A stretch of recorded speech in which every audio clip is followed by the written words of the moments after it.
1940. The Ford Motor Works, Dagenham, East London. A tracked vehicle rolls off the assembly line and onto the factory floor. It is 12 feet long, 5 feet tall, and weighs less than 4 tons. Its armour is 7 to 10 millimetres thick, barely enough to stop small arms fire at distance. Its engine is a commercial Ford flathead V8, the same motor found in civilian motorcars on the streets outside.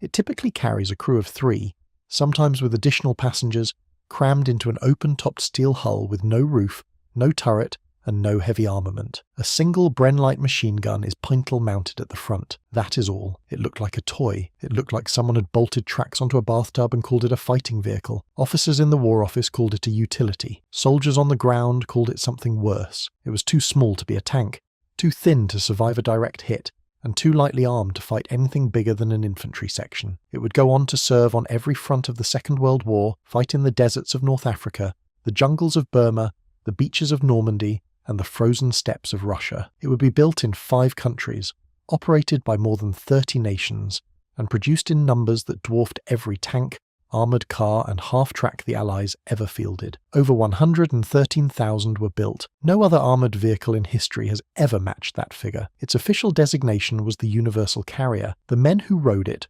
fought in it, and cursed it every day of the war simply called it the Bren Carrier, and it was the most produced armoured fighting vehicle the world has ever seen. But the real question is, why would anyone build something this small in the first place? To understand why the Universal Carrier existed, you need to understand the problem the British Army faced in the 1920s.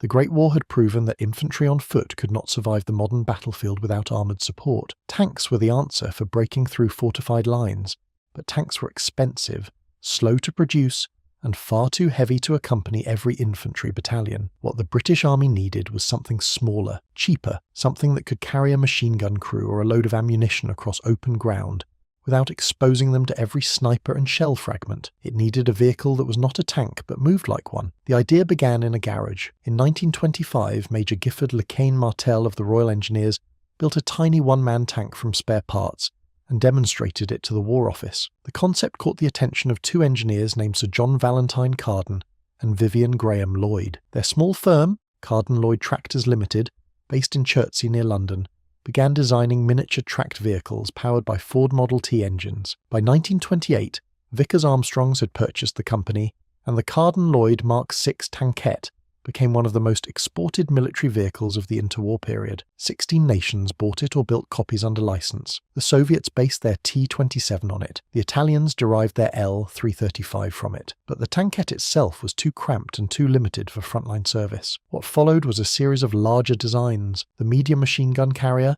the Bren gun carrier, the scout carrier, and the cavalry carrier, all entered service in the mid-1930s. By 1939, the War Office decided that producing 4 separate vehicles was wasteful. A single standardized design would replace them all. The result was the Universal Carrier, introduced in 1940. The name said everything. The vehicle itself was a masterpiece of practical engineering.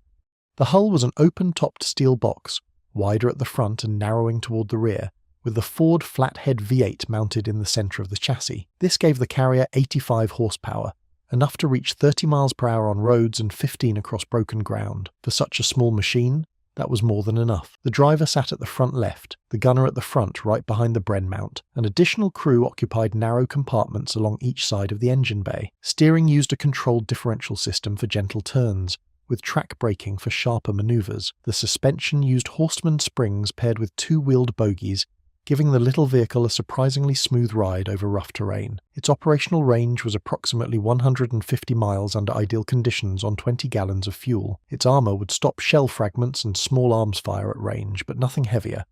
Its standard armament was a single .303 caliber Bren gun, but this was merely the starting point. With minor modifications, the carrier could mount a Vickers medium machine gun, a Boy's anti-tank rifle, a 2-inch mortar, a 3-inch mortar, or a PIAT anti-tank launcher. The Wasp variant replaced the Bren entirely with a Ronson flamethrower, capable of projecting burning fuel dozens of meters. Some carriers towed the 6-pounder anti-tank gun. Others carried radio sets for artillery observation. A few were fitted as makeshift ambulances. This was the genius of the Universal Carrier. It was not designed to win battles on its own. It was designed to carry whatever the infantry needed wherever they needed it, faster than any man could march. Now, before we get into where this carrier actually fought, if you are enjoying this deep dive into British wartime engineering, hit subscribe. It takes a second, costs nothing, and helps the channel grow. The Universal Carrier first saw combat during the Battle of France in 1940. By the time war broke out, the British Expeditionary Force had over 2,200 carriers in service, roughly 10 allocated to every infantry battalion. They carried Bren gun detachments forward, evacuated wounded under fire, and hauled ammunition to positions that wheeled vehicles could not reach. When the German blitzkrieg shattered the Allied lines in May, carriers were among the last vehicles still moving during the retreat to Dunkirk. At St. Valery-en-Caux, the 51st Highland Division disabled every motor vehicle they possessed, except their Bren carriers, keeping them operational for rearguard actions against Rommel's advancing panzers. Hundreds of carriers were abandoned on the beaches and in the fields of northern France. The Wehrmacht reused them extensively, redesignating them Fahrgestell Bren, rearming them with MG-34s and even mounting 37mm anti-tank guns on some variants. That level of enemy adoption was a testament to the design's utility. In North Africa, the carrier proved itself beyond any doubt. Australian troops drove Bren carriers toward Bardia in Libya in January 1941, using them to rush machine gun teams forward across open desert at speeds that Italian defenders could not match. Throughout the desert campaign, carriers served as the infantry's lifeline, hauling water, ammunition, and wounded across terrain that destroyed heavier vehicles. Reconnaissance units of the 78th Division used carriers to scout Axis positions in Tunisia, exploiting the vehicle's low silhouette and surprising cross-country speed to gather intelligence ahead of the main advance. On June 6, 1944, Universal carriers rolled ashore on the beaches of Normandy.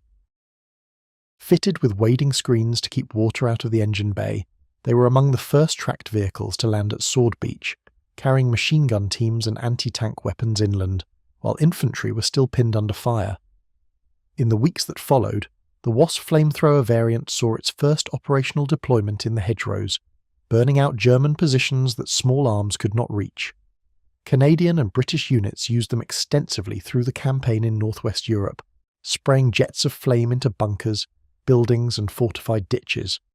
German soldiers learned to surrender the moment they heard the distinctive rumble of a carrier approaching with a flame gun at the front.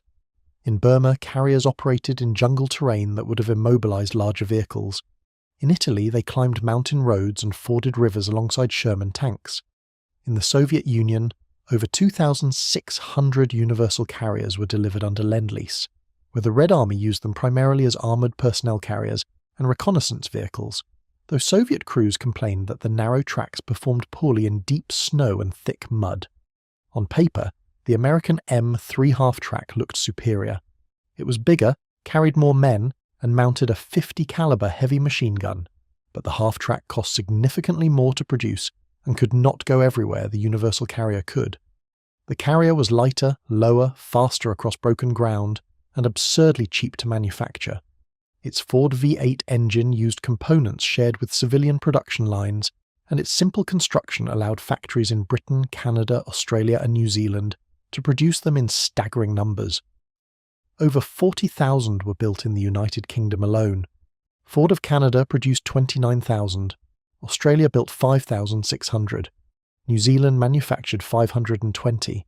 The United States attempted an improved version, the T16, though the American variant proved heavier and less reliable, and few saw frontline service.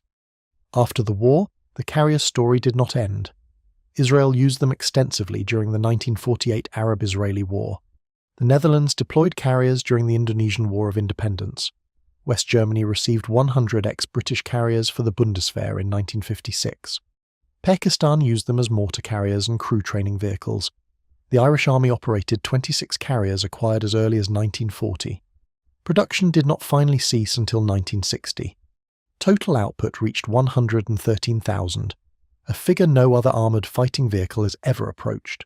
Today, surviving Universal carriers sit in museums from Bovington to Canberra, their Ford V8 still running after more than 80 years. 1940, Dagenham, East London. A tracked vehicle rolls off the line. It is too small to be a tank, too thin to survive serious fire, too lightly armed to fight anything on equal terms. It has no roof. It has no turret. Its engine belongs in a family car. And yet, it worked.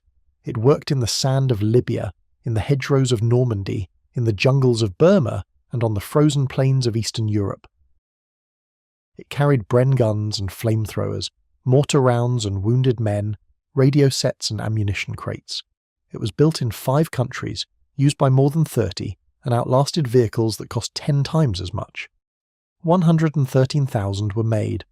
No other armoured vehicle has ever come close. The universal carrier was not elegant. It was not powerful. It was not even particularly well protected. But it was everywhere. It did everything, and it never stopped being useful. That is not glamour. That is British engineering.